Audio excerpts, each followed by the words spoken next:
Hey guys, so this is the second part of the video. The first part was to analyze the positive replies, and in this video we'll analyze if there is reply of do not contact. So in the previous video we set up the webhook if someone replied, and we were updating the lead category. So for this automation I have set up the trigger if the lead category is updated. So I created the webhook here. I put that here in SmartLead, and there the webhook is attached on the event of lead category updated.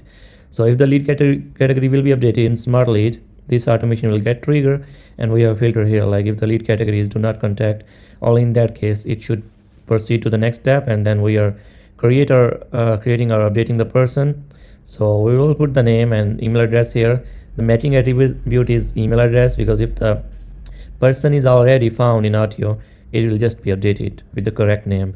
And after the person is created or updated, we're also creating the notes for that person according to the client needs. So if I show you the picture again, like this is for do not contact or unsubscribe. It should be updating records, add notes, and add to global DNC list. So in the last tab we will be adding the lead in the DNC list. We selected the list as a global DNC list, and we're getting the record ID from the third part, object ID from the third. It is actually the second module, but the name is third because I was testing and create this as third module. But yeah, this is all. You can use this for your business, and watch my next video.